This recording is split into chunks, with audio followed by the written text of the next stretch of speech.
Okay. Wow. This week, absolutely insane. It finally came true. Trump is pretty much started a trade war, tariff war, not against Canada or Mexico or Europe, literally everybody. Elon Musk is about to step down from DOGE. Like everything going on in this world right now is absolutely crazy, which is great for us because we beat a new personal record on views thanks to you guys. So thank you for passing the 600 mark. We appreciate it so much. And we're just so thrilled that people are enjoying this podcast. And we hope to deliver another great episode to you. So welcome back to another episode of the Daily Turnup. CK, hit us with some opening comments. Yeah, Cory Booker just spoke for 24 hours straight. Mitch McConnell just stared at a wall for 24 hours straight.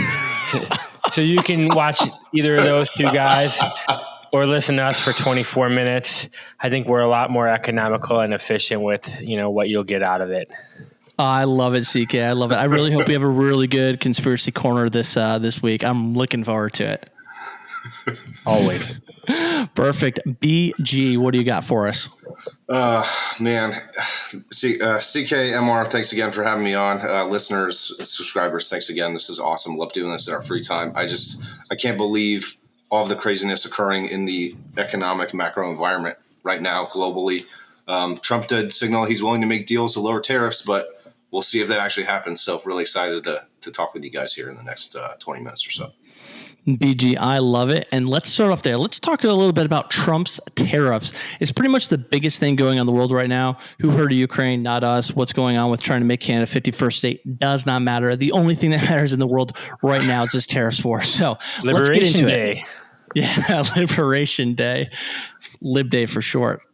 On April 2nd, so like 2 days ago or whenever you're listening to this episode, President Trump announced a series of tariffs targeting approximately 60 countries, including major economies like China, the European Union, as well as smaller nations such as Ethiopia and Haiti. These measures are intended to promote economic independence and to support American workers, particularly in the manufacturing sectors. Proponents argue that the tariffs will encourage domestic production and job creation, addressing trade imbalances and enhancing national security. However, critics warn that these tariffs could lead to higher consumer prices, potential job losses in industries relying on imports, and strained international relationships, potentially triggering retaliatory measures from affected countries. Economists also express concerns that such policies may contribute to inflation and disrupt the global supply chain, ultimately impacting the broader economy. So, BG, I want to dive into you first on this one. But okay. And really, I think we got to know, hey, why should we be excited? Why should we be terrified? Because depending on who you are in America right now, you may be severely impacted. You may not be impacted at all. You may be a Democrat and you may just hate anything Trump does. And you may be a Republican trying to justify to yourself right now why you voted for Trump. So hit us why this is a good thing, and then we'll jump into the why it's a bad thing. Yeah, certainly. Okay, so I'm going to try to keep it high level because I know we have viewers from a ton of different backgrounds. But I tried to deep dive for you guys today. It was just so much occurring simultaneously from the White House behind the scenes that I couldn't actually keep up with it and do my real job. So reasons why we think it's good, right? It gives us an opportunity, to your point, MR, to reset our trade deficit and have consumers ship back to American type products. It helps us reset our trading current account balance. And if you don't know what a current account balance is, it tracks the net flows of capital into and out of a country, including goods and services, income from investments, transfers like foreign aid, et cetera. It's a key indicator for economic health. We could see increases in government revenues with respect to the tax process for the tariffs themselves, improves domestic employment and output, so ultimately boosting exports long term as we become more competitive. And then it helps with import substitution as well. Ultimately, globally, it'll strengthen our bargaining power for trade negotiations and potentially protect strategic industries, just like you mentioned, right? But I'll add agriculture to that, as well as automotive, steel manufacturing, and aluminum, potentially improving our capital accounts long term. So earlier this morning, and I don't know if we'll have time to deep dive on this, but earlier this morning, Wall Street Journal published an article titled "Math Behind New U.S. Tariffs Points to Trade Imbalance as Key Issue." Really long, super crazy title. I did a deep dive on what this article went through. It shows the math behind the scenes, why we're doing the specific rates and so on and so forth. And I came up to a point that led me to the United States Trade Representative website, spelling all of this out for us in layman's terms. Well, it's written by economists, so it's not layman's terms, but I came up with an interesting perspective from a couple significant economists in our nation. And I'll just give you the highlight. The recent experience with U.S. tariffs on China has demonstrated that tariff pass-through to retail prices was low. And this was Cavallo et al. 2021. Did some quick searching on that behind the scenes. What does it actually look through? Find it is an article published for Harvard Business School and the American Economic Association. It's a journal called American Economic Review Insights, specifically tariff pass-through at the border and the store evidence of U.S. trade policy. The four economists are very notable. One works at the Boston Fed. One is at Harvard. Another is at Chicago Booth. And the third, I can't recall exactly his background, but it's also very significant. Anyway, primary point from reading through all of this very long economic jargon. You ready? Everyone needs to listen very intently. Our estimates imply that a 20% tariff is associated with a 0.7% increase in the relative retail price of affected goods, suggesting that retailers are absorbing the significant share of the increase in the cost of affected imports by earning lower profit margins. So what you're saying is that really the consumer, from everything that big media is saying, every article, every Facebook, Instagram, TikTok is saying that, hey, the price for the consumer shouldn't go up, that the individuals producing it in whatever country they're producing it is taking on the bulk of the tariff? That is exactly correct. And this how true is that? Because everyone's saying that's not the. If I was to turn on CNN, whatever. This specific article was written in response to the tariffs that happened under the Trump administration and the Obama administration prior to that. So when we had changed tariff law that most people aren't even paying attention to, they had already started looking at the pricing retail index to determine whether or not there was a significant change. Lo and behold, they write this article in 2021, doing all these years of research, right? A 0.7% across all affected goods. Then why did the stock market have its worst day in like 5 years? One word, and it goes back to what we talked about when you asked me about the Fed 3 episodes ago. Uncertainty. Boom. Done. Podcast complete. All right, drop the mic. All right, before we get to the bad, CK, if you want to hop in, you can. I just want to ask one thing first. So you said something a second ago about bringing jobs back to America. Like that's like half of Trump's entire personality during his presidency. Certainly, yes.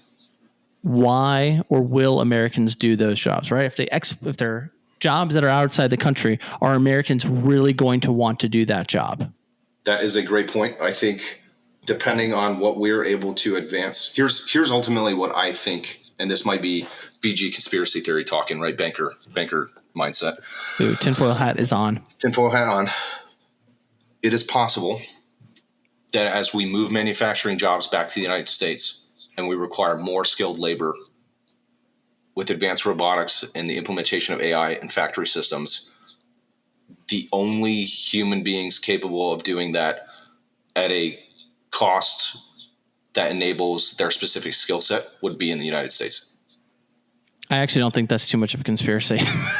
No, it's a good point. If that's the next step in industrialization is AI taking over, then you need to create and establish the industrial base, or reestablishing, in the case of the United States, reestablish the industrial base in order to start replacing those jobs. You can't not manufacture anything, not have any car manufacture, like for cars example. You can't not manufacture cars and then just start manufacturing cars with AI. You need to have the base, and then you can slowly phase out people. And whoever does that first is going to get rich. Yes. And it would likely be the United States based on how we're evolving technologically. Yeah. Maybe Trump truly is light years ahead of the rest of the world. But CK, so is Trump making the right move here? Like, what are your thoughts on the tariffs? Like, is Trump going too far where he's alienating his base? He's just becoming public enemy number one? Or is this dude really out here for the betterment of America for the next 50, 100 years? I don't think he's alienating his base. I think he's with his base. He's alienating everyone who's not his base, including other countries. Fair. So the question is, what's the goal? I think if tariffs are the goal, probably not a great idea. BG spoke to it, though, that, maybe it's not as bad as we think. However, I don't know if tariffs beat the free market. But, the other thing is, are we going to replace income tax with tariffs? No, there's no chance. White House aide Peter we're Navarro. Not going back to 1900. So White House aide Peter Navarro estimated $600 billion revenue generated per year in tariffs, which is $6 trillion in a decade. Now, most economists have said that's like threefold too high. It might be around $200 billion on a good day. So that's, with our $7 trillion spending a year, that's like 3%. It's not nothing. Dropping the budget. It's not replacing the federal income tax. Yeah. So that cannot be the end goal of this. If the goal is a negotiating strategy, that, it seems to be already working, right? India has said they dropped their tariffs. Vietnam, Israel said they dropped their tariffs. Canada said they would if we do. Mexico said they won't add retaliatory tariffs, and they will come to the negotiating table. And then George W. Bush's Commerce Secretary, Carlos Gutierrez, he was on CNBC yesterday, and he said he believes that in 6 months, not a single one of these tariffs will still be in place because every single country will go to the negotiating table and drop their tariffs. And if that is the end goal, and if it works, I mean, amazing. It will help businesses. It will help the economy. It will help everything because the cost of everything will go down. Sure. But so you're saying all these countries are dropping all these tariffs. Well, I'm seeing the opposite, right? I'm seeing South Korea, Japan, and China actually agreeing on something for the first time in who knows how long, working together to put tariffs against the United States. And I'm seeing Germany and France lead the charge in the EU to counteract our tariffs as well. So I think countries that are more isolated with smaller economies, Israel, for example, is coming to the negotiating table. But I see larger countries with larger economies that can partner with other countries, ally with other countries, kind of fighting the United States. So I am a little concerned that there can be a long-standing trade war to a degree. Good luck. The United States, 34% of consumption in worldwide goods. You can't replace that. You cannot. You can keep partnering. You want to partner with China. China's going to rip you off, and everybody knows it. They might be doing that just, to get more chips at the negotiating table, but you're not going to replace the United States, and Trump knows it. And that's why this is a powerful strategy. All right, let me add another thing in here too, right? So when I was hearing about all the tariffs, and we've known about this, I don't know, since Trump ran for president because he ran on the tariff pitch, is one of the fears I have, right? And don't get me wrong, I'm all for like America and whatnot, is that America is pushing its allies and those that are dependent on America away, which could increase the chance for other countries to develop their own products. For example, I was reading that the European Union, they're not going to buy American weapons anymore. They're going to buy themselves, which is like, okay, good. We want a strong Europe. But then Americans like Mark Rubio is upset that they're not buying from the United States. And what I'm afraid of is what's stopping the European Union once they get so mad at the United States that what's going to stop them from creating their own Microsoft, right? Their own Google, their own Apple, in the sense where China just copies United States products. They don't need to invent or create anything. What's really stopping Europe from doing the same thing and just spite the United States, or feeling that they have no choice from a national security standpoint themselves because they can no longer rely on us? Good. Why would we be mad if other countries start pulling their weight? If they don't buy billions and trillions of dollars, well, not trillions, billions of dollars of U.S. product in the tech sector, that's going to hurt our economy. If they're not using Microsoft products, that will hurt our economy. To your point, I mean, like my favorite quote, Thomas Sowell, there's no such thing as solutions, only trade-offs, right? There is bad with every good idea. There's always trade-offs. But again, Canada keeps saying, if the United States doesn't want to be a leader, maybe we will. France says, if the United States doesn't want to be a leader, maybe we will. Great. Start spending your own, because you know what? I was thinking about this. Trump wants to be, like, his whole campaign was run on America first. If you think about it, America is probably the last place for like their own country, putting their own country first in the whole world. Every country spends 98% of their budget on themselves. And America is spending on defense spending to go defend everything else, and also pointless wars. But spending $1 trillion a year on defense of Europe and every single continent other than North America. We spend on foreign aid. No other countries do that. So if you guys want to, be a leader, go ahead, be a leader. But everyone wants to say they're going to be a leader, but no one wants to spend the money. And, you want Japan to partner with China. China is actively pushing out the island chain past Japan. That's not gonna last. And if it does, it will be Japan as a subservient to China, and Japan doesn't want that. Again, they might negotiate for this, but it's not a long-term feasible goal. No, that's fair. That's fair. I guess what I'm saying is that having these alliances, having these good relationships between other countries is beneficial because they're more likely to continue to buy United States products because they have no need to turn anywhere else, and it's beneficial. And when they start feeling that we're betraying them, and in signal group chat saying that Europe is pathetic, they may feel a certain type of way and may do something about it. Now, the counter is they're not very capitalistic countries, so it's not in their culture to want to create, innovate, and try and make these amazing products for the world. And they're more like, hey, let me just go travel Europe and drink some wine and maybe enjoy life in a different way. But that's kind of one of my fears in this. Yeah, but MR, if they're happy to buy American products right now and they might not be in the future, then why is there a 400% tariff on American products? Yeah, I know. I get that. To protect their own economies, right? Exactly. Because at the end of the day, they want to produce themselves, because everyone wants to produce themselves, because it's just that money trickles down, and is spent 7 different times before, it's good for your GDP. It's not good when you're spending elsewhere. It's good in some senses. It's good because you're getting the best product at the cheapest rate and competition is good. But generally, spending in your own country has more value because it's spent more times than once. That's fair. All right, BG, just give me real quick because we're pretty deep into this episode already. Yes. What are the bad things about this? We talked a lot about the good. We had a great debate, but let the audience know, because we're trying to be unbiased. We're trying to hit it from both sides. What are some of the bad things with what Trump is doing? Yeah. So bad side. Yep. So banking perspective, JP Morgan, arguably the smartest guys on the street for correctly guessing economics, raised the United States recession risk to 60% today. Oil futures had the worst day in the last 3 years. So if you're a commodities trader, I feel sorry for you today. The U.S. dollars depreciated, and it's at its lowest point globally in the last 2 years. Stellantis, the parent of Jeep and a ton of other companies, if you want to talk to me about it later, that's fine, halted production at all of its Mexico and Canada plants today. That's huge ramifications for global supply chain. AP Moller Maersk and Hapag-Lloyd, arguably the 2 largest shipping companies in the entire planet, announced that inventory stock halts would be occurring at U.S. ports as tariffs take effect, so they can determine the ramifications with their distributors and suppliers. And then in the equities markets, we lost over $3 trillion in value in a single day, one of the worst days since COVID hit.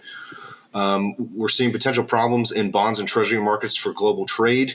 And last big piece that I'll say is Boeing and Airbus are set to lose their 45-year duty-free status for creating aircraft. Fun fact, they're the only creators of commercial planes on the entire globe. So no one else is doing it. Oh my gosh, that's crazy. That's a lot crazy. of bad. Yeah, that is a decent amount of bad stuff, isn't it? All right, CK, anything else you want to add before we jump topics? No, nothing that BG didn't cover. All right, perfect. Well, I want to end with this before we start talking about Elon. Is when I think when we look back on the Trump presidency and everything he's about, when you look back at any president, whether it's Lincoln, whether it's Washington, wherever, there's only a few moments that really stick out, right? And I think Trump and his tariffs is one of the things that's going to stick out. And I really believe that we're at that pivotal moment in time, and we can use another episode to deep dive this, but I'll just use this as a little bit of a prelude, is that Trump is either going to be the absolute start of the downfall of America or the rebirth of it. I think he is so polarizing with what he is doing. We're either going in one way or another. There's no more going to be these Joe Bidens that's just like on life support trying to get through the presidency. What Trump is doing is just so aggressive that it's either going to be like, historians are going to be like, wow, thank goodness Trump was president. He was able to keep America going for a few more 100 years or whatever, or keep it going, or every person that voted for him is the dumbest person in the world because he absolutely destroyed America. I actually believe it's that crazy. So I don't know if you guys feel that way, but that's how I feel. Yeah, I think that's pretty fair. It's gonna either it's gonna end or Heads or tails? Where you at? Oh my gosh. All right. So let's jump into the downfall of Elon. I don't know if it's really the downfall, but it's a catchy title. Nice, good little clickbait.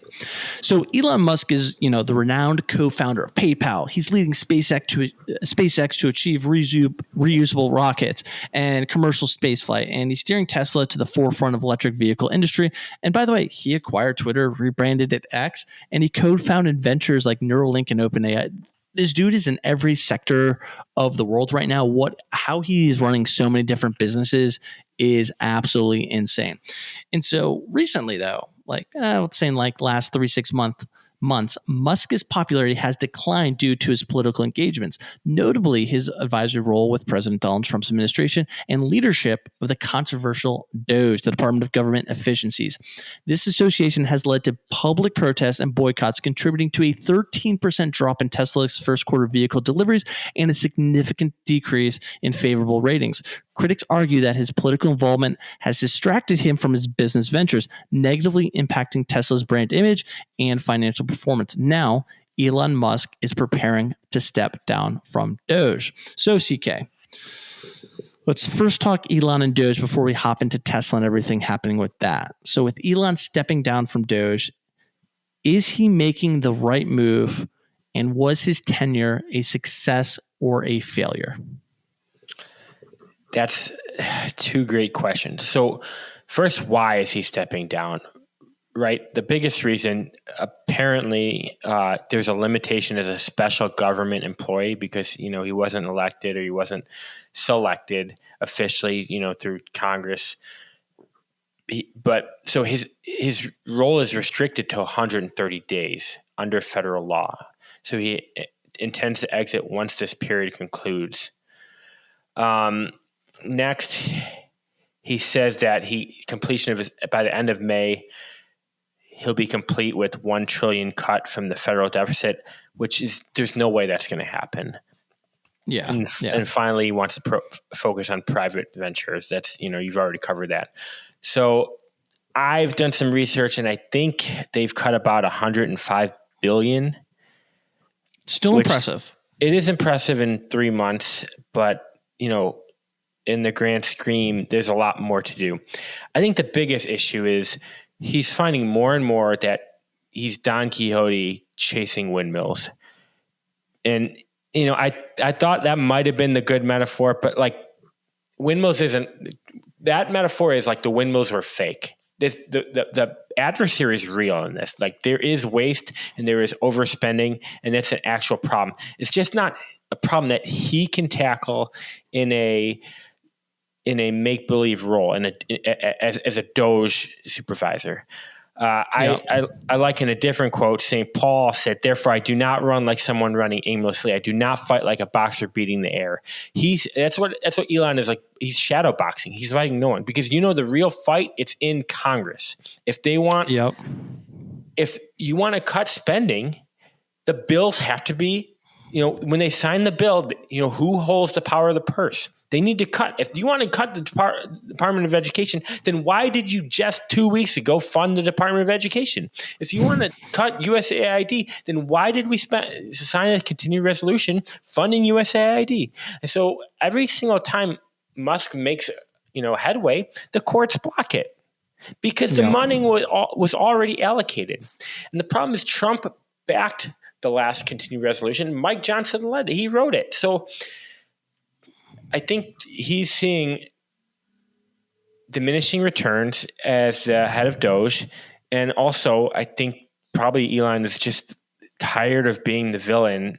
Some people love him, but it's so polarizing and it's got to be exhausting from someone who everyone 5 years ago was like, this is the greatest person since Albert Einstein, maybe even better than him. He's changing the world. He's saving the planet and finding new planets. He was nothing. Everyone loved him. And now he's so polarizing and it's got to be exhausting.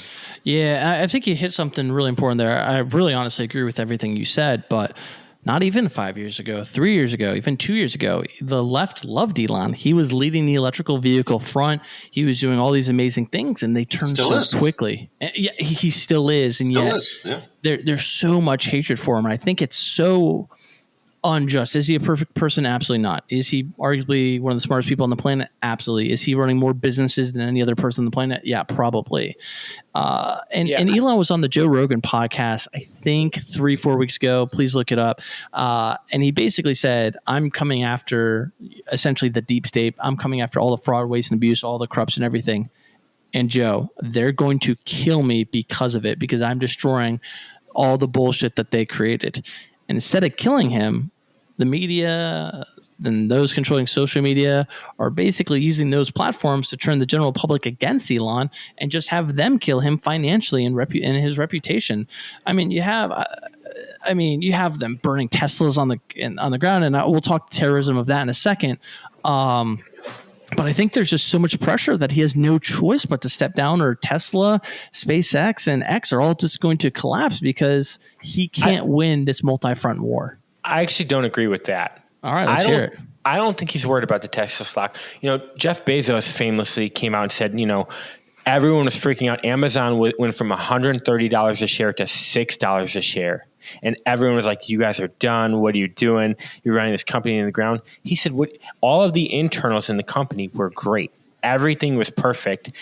And he's like, we didn't need the fundraising because we were already established. So it actually didn't matter. And then Amazon ended up climbing back like twice as high. But this isn't that, though. This is people literally burning Teslas and committing, again, air quotes on terrorism. So him being in this position is horrific for the company right now. I disagree, because Tesla is still leading. There's no one even close in the EV market, and they're going even further. They're going to have autonomous taxis. That's going to be ahead of everything. I don't think he's worried about the company, right? He bought Twitter famously for a loss. I don't think he cares. They're not going to bankrupt him. He has like $400 billion probably when it's all said and done. Hey, do you know his percentage of Tesla, though? Can the board force him out? Because I was reading a lot of things where the board is trying to dude, you can't do this right now. Does the board have that type of power in Tesla? I don't know for sure. And off the top of my head, I don't think they do. I don't think they do. I still think Musk has more equity than any other owner. I don't think he cares about, I don't think he's worried about Tesla tanking or him getting removed from Tesla, because that wave will ride, and everyone will ride an autonomous taxi. I mean, they're predicting Tesla's stock is going to go up 10 times after they have the majority share of the autonomous taxi market. Like that's going to be, they say it's going to be 90% of the Tesla company. And like Tesla cars will just be a 10% thing. So he doesn't care about this little dip right now because he's unpopular. And I don't think real people that know him and know Tesla and are invested actually care. I think that's just a distraction. But just the weight of like him being disliked matters more. Okay. No, that's fair. So let me ask you this real quick before I ask you the last thing. Did the media win? Do you think if the media was calling him still the greatest and the genius or whatever, he would actually step down? Or do you think it's the media pressure in the end that pushed him away? I think it's a uphill battle, and who won is Chuck Schumer, Nancy Pelosi, Mike Johnson, and Elon can't, again, he's punching the air the enemies in the halls of Congress. Yeah. And in the Treasury in his fight, everything he's doing is just punching air because he has to fight those people and he can't. All right, that's fair.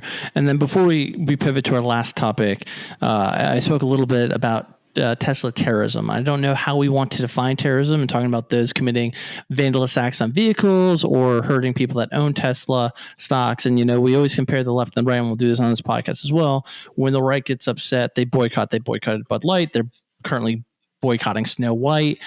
They'll boycott. And it seems like the left gets a little more violent or a little more aggressive, which is honestly incredibly ironic if you think about it. But what do you make right now of all these Teslas being destroyed? And just like, I don't know, man, it's just weird and wild how angry people are getting. You wanted a conspiracy corner, didn't you? Oh my gosh, let's hear it. I'm so excited. Oh, paid protesters, especially the violent ones, for sure. Really? Oh yeah, I think so. Okay. But State Department defines terrorism as premeditated, politically motivated violence perpetrated against non-combatant targets, check, check, check. If you're talking about like Molotov cocktails at a Tesla dealership, that's, I think, terrorism. Keying a car, probably not terrorism, but you are an asshole. You should be charged. Yeah, I don't know. I just always be careful with the words that the government uses because it gives them certain powers to do things against the people. And if you can claim anything terrorism, then you, the people, are not safe from the government when they decide to turn on you for things. So that's why I was just curious there. Yeah. Life, liberty, and property, though, right? You have a right to ensure that your assets are not randomly destroyed by someone just because they hate Elon Musk. Idiotic, that person should pay a lot of money if you're keying a car, but you should not be labeled as a terrorist. Dumb.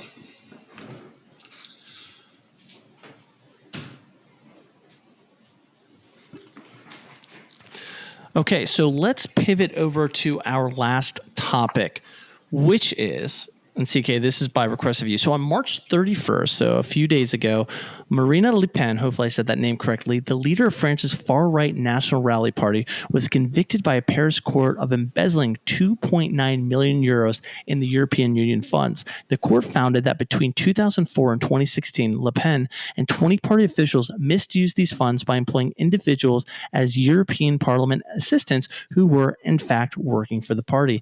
As a result, Le Pen received a 4-year prison sentence, 2 years to be served under electronic tagging, and a 100,000 euro fine. Additionally, she was